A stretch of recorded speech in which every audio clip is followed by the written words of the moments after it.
وما أرسلناك إلا رحمة للعالمين۔ السلام علیکم ورحمۃ اللہ وبرکاتہ۔ الحمدللہ کفا وسلام علی عبادہ الذین اصطفیٰ، اما بعد۔ محترم ناظرین اکرام، سیرت النبی کی آج کی نشست میں آپ حضرات کا استقبال ہے۔ آج کی نشست کا ٹاپک ہے، موضوع ہے نبی صلی اللہ علیہ وسلم کا خاندان، پردادا ہاشم اور دادا عبد المطلب۔ یہ دونوں کے بارے میں ہم اور آپ آج کی نشست میں جاننے کی کوشش کریں گے۔ نبی صلی اللہ علیہ وسلم کو اللہ تعالیٰ نے چنا ہے۔ آئیے ایک حدیث لیتے ہیں، صحیح مسلم کتاب الفضائل، حدیث نمبر 2276۔ واصلہ بن اسقا بیان فرماتے ہیں کہ میں نے رسول اللہ صلی اللہ علیہ وسلم کو فرماتے ہوئے سنا، ان اللہ اصطفیٰ کنانۃ من ولد اسماعیل واصطفیٰ قریشا من کنانہ واصطفیٰ من قریش بنی ہاشم واصطفانی من بنی ہاشم، کہ اللہ تعالیٰ نے کنانہ کو اسماعیل علیہ السلام کی اولاد میں سے چنا، اور قریش کو کنانہ سے چنا، اور قریش سے بنی ہاشم کو چنا، اور بنی ہاشم سے مجھے چنا ہے۔ تو یہی ہاشم نبی صلی اللہ علیہ وسلم کے پردادا، انہی کا تذکرہ ہے۔ آئیے نبی صلی اللہ علیہ وسلم کے خاندان کا جو شجرہ ہے ایک لے لیتے ہیں۔ نبی صلی اللہ علیہ وسلم کا جو نسب نامہ ہے وہ دیکھ لیتے ہیں، جو زیادہ مشہور ہے۔ محمد بن عبداللہ بن عبد المطلب بن ہاشم بن عبد مناف بن قصی بن کلاب بن مرہ بن کعب بن لوئی بن غالب بن فہر، غالب بن فہر انہی کا لقب قریش تھا، اس لیے قریش مشہور ہے۔ فہر بن مالک بن نضر بن کنانہ بن خزیمہ بن مدرکہ بن الیاس بن مضر بن نزار بن معد بن عدنان، یہاں تک نبی صلی اللہ علیہ وسلم کا نسب نامہ وہ زیادہ مشہور ہے۔ آئیے پہلے لیتے ہیں کہ نبی صلی اللہ علیہ وسلم کے پردادا ہاشم کیا تھے۔ وہ ہاشم کو سقایا اور رفادہ، یعنی حاجیوں کو پانی پلانا، حاجیوں کی مہمان نوازی کرنا، یہ چیز ملی تھی۔ ہاشم بڑے عزت دار تھے، بڑے مالدار تھے، لوگوں میں عزت کی نگاہ سے دیکھے جاتے تھے۔ ہاشم وہ پہلے ہیں جنہوں نے حاجیوں کو شوربہ روٹی میں دیا ہے، حاجیوں کو شوربہ والی روٹی کھلائی ہے، سالن بنایا، شوربہ دیا اور روٹی کھلا دی۔ اسی لیے ہاشم کا معنی ہوتا ہے توڑنے والا، تو روٹی کو توڑا، سالن میں بنایا، حاجیوں کو کھلایا، تو ہاشم مشہور ہے۔ ہاشم وہ پہلے شخص ہیں جنہوں نے قریش کے لیے گرمی اور جاڑے کے 2 سالانہ تجارتی سفروں کی بنیاد رکھی ہے۔ اس لیے آپ دیکھیے گا سورہ قریش میں آپ پڑھیے، اعوذ باللہ من الشیطان الرجیم، لإلاف قریش ایلافہم رحلۃ الشتاء والصیف فلیعبدوا رب ھذا البیت الذی اطعمہم من جوع وآمنہم من خوف۔ تو اس میں جو خلاصہ ہے، قریش سے مانوس ہونے کے لیے، تو قریش تو ہم اور آپ جانتے ہیں، قریش ان کا لقب تھا غالب بن فہر، ان کا لقب تھا قریش، اسی لیے قریش کا خاندان مشہور ہے۔ تو ہاشم کو یہ رتبہ ملا ہے کہ انہوں نے ٹھنڈی میں اور گرمی میں موسم شروع کیا، تو گرمی میں یہ لوگ شام جاتے تھے، ٹھنڈی میں یہ لوگ یمن جایا کرتے تھے۔ ایک مرتبہ ہاشم ملک شام سیریا تشریف لے گئے، راستے میں ان کا گزر ہوا، مدینہ پہنچے۔ مدینہ کو پہلے یثرب کہا جاتا تھا اور آج مدینہ ہے۔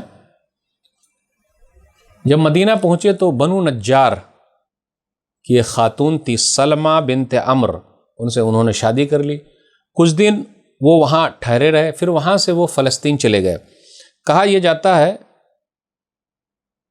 کہ فلسطین جانے کے بعد غزہ جو شہر ہے وہاں ان کا انتقال ہو گیا۔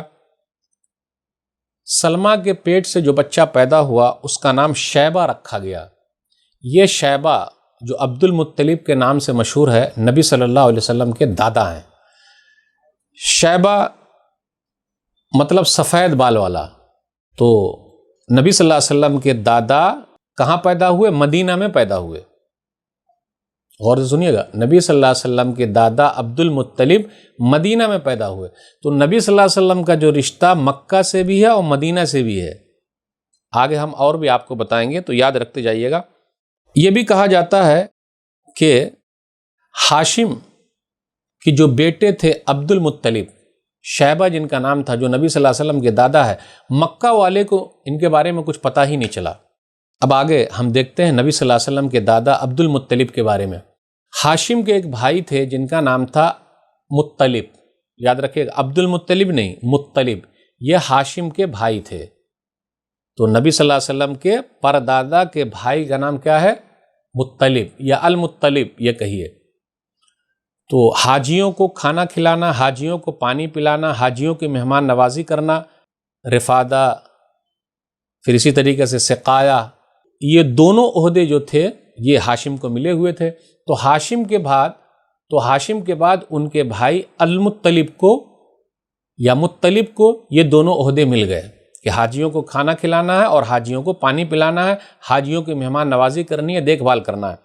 المطلب بھی بہت عزت والے تھے۔ ادھر نبی صلی اللہ علیہ وسلم کے دادا عبد المطلب جن کا نام شیبہ تھا، مدینہ کے اندر پروان چڑھے، 12 سال کے ہو گئے۔ لیکن المطلب جو بھائی تھے ہاشم کے، ان کو پتہ ہی نہیں تھا کہ میرا کوئی بھتیجا بھی ہے جو مدینہ کے اندر ہے۔ پھر بعد میں ان کو پتہ چلا، جب نبی صلی اللہ علیہ وسلم کے دادا 10-12 سال کے ہوئے تو ان کو پتہ چلا کہ میرا بھتیجا بھی ہے جو مدینہ کے اندر ہے۔ تو مدینہ کے اندر لینے کے لیے آئے، اس وقت یثرب کہا جاتا تھا۔ جیسے المطلب پہنچے مدینہ اور اپنے بھتیجے عبد المطلب جن کا نام شیبہ تھا اس کو دیکھا تو گلے لگا لیا، آنکھیں اشکبار ہو گئی، یعنی آنکھوں میں آنسو آ گئے کہ بھتیجا ہے اور مجھے پتہ ہی نہیں چلا۔ بالآخر کہا کہ بیٹے میرے ساتھ چلو، مدینہ سے مکہ چلنا۔ انہوں نے کہا کہ نہیں، جب تک میں امی سے نہ پوچھ لوں میں آپ کے ساتھ نہیں جاؤں گا۔ یہ میں بات کر رہا ہوں نبی صلی اللہ علیہ وسلم کے دادا عبد المطلب کے بارے میں۔ انہوں نے کہا کہ جب تک میں اپنی امی سے بات نہ کر لوں میں آپ کے ساتھ نہیں جاؤں گا۔ پھر اس کے بعد عبد المطلب کی وفات ہو گئی۔ تو ابھی ہم سلسلہ شروع کر رہے ہیں کہ ہاشم کے بھائی مطلب کی وفات ہو گئی تو نبی صلی اللہ علیہ وسلم کے دادا جو ہاشم کے بیٹے تھے شیبہ جن کا نام عبد المطلب تھا، اب سقایا اور رفادہ یعنی حاجیوں کی مہمان نوازی کرنا، حاجیوں کو کھانا کھلانا، اور روٹی اور سالن کھلانا، یہ چیز نبی صلی اللہ علیہ وسلم کے دادا عبد المطلب کے حصے میں آ گئی۔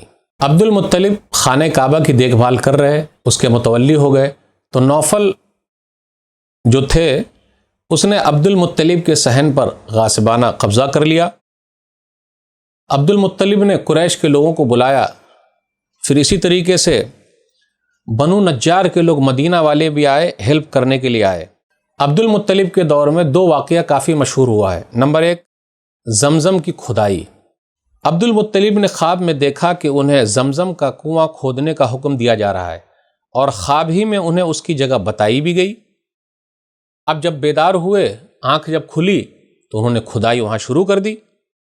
بنو جرہم جب مکہ سے جا رہے تھے تو اس وقت انہوں نے کیا کیا تھا، تلواریں، زرہیں، سونے کے 2 ہرن، یہ سب اندر رکھ دیا، کنویں کے اندر رکھ دیا اور کنویں کو پاٹ دیا تھا۔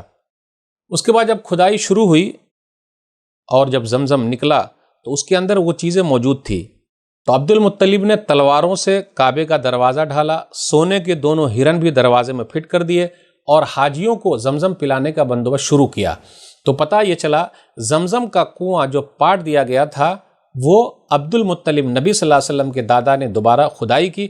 میں الرحیق المختوم شیخ صفی الرحمن مبارک پوری رحمۃ اللہ علیہ کی کتاب سے یہ خلاصہ بیان کر رہا ہوں آپ کو۔ آپ الرحیق المختوم پڑھیے، جو دنیا کی نمبر 1 سیرت پر کتاب ہے، فی الحال صفحہ نمبر 78 میں ہے۔ کھدائی کے دوران یہ واقعہ بھی پیش آیا کہ جب زمزم کا کنواں نمودار ہوا تو قریش نے عبد المطلب سے جھگڑا شروع کر دیا اور مطالبہ کیا کہ ہمیں بھی کھدائی میں شریک کر لو۔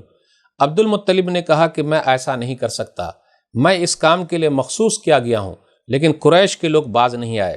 اور ہم جانتے ہیں قریش جو لقب تھا وہ غالب بن فہر کا لقب تھا۔ یہاں تک کہ فیصلے کے لیے بنو سعد کی ایک کاہنہ عورت کے پاس جانا طے ہوا اور لوگ مکہ سے روانہ بھی ہو گئے، لیکن راستے میں اللہ تعالیٰ نے انہیں ایسی علامات دکھائی کہ وہ سمجھ گئے کہ زمزم کا کام قدرت کی طرف سے عبد المطلب کے لیے خاص کیا گیا۔ تو نبی صلی اللہ علیہ وسلم کے دادا عبد المطلب کا بھی مقام و مرتبہ کافی اونچا ہے، اس لیے دوسرے لوگ ان کے راستے سے ہٹ گئے۔ یہی موقع تھا کہ عبد المطلب نے نظر مانی تھی کہ اگر اللہ نے انہیں 10 لڑکے عطا کیے اور وہ سب کے سب اس عمر کو پہنچے جو ان کا بچاؤ کر سکیں، تو وہ ایک لڑکے کو کعبہ کے پاس قربان کر دیں گے۔ تو آج کے درس میں ہم نے یہ سنا کہ نبی صلی اللہ علیہ وسلم کے پردادا جد اعلیٰ ہاشم، اس لیے نبی صلی اللہ علیہ وسلم ہاشمی مشہور ہے۔ نبی صلی اللہ علیہ وسلم کے دادا عبد المطلب جن کا نام شیبہ تھا، نبی صلی اللہ علیہ وسلم کے پردادا کا نام ہاشم جن کا نام عمر تھا۔ آگے بھی ہم سلسلہ نبی صلی اللہ علیہ وسلم کے خاندان کے بارے میں آپ سے بتائیں گے۔ آج کے نشست میں بس اتنا ہی۔ اللہ سے دعا ہے کہ نبی صلی اللہ علیہ وسلم کی سیرت کو پڑھنے، سمجھنے، عمل کرنے اور لوگوں تک پہنچانے کی توفیق دے، آمین۔ والسلام علیکم ورحمۃ اللہ وبرکاتہ۔ وما أرسلناك إلا رحمة للعالمين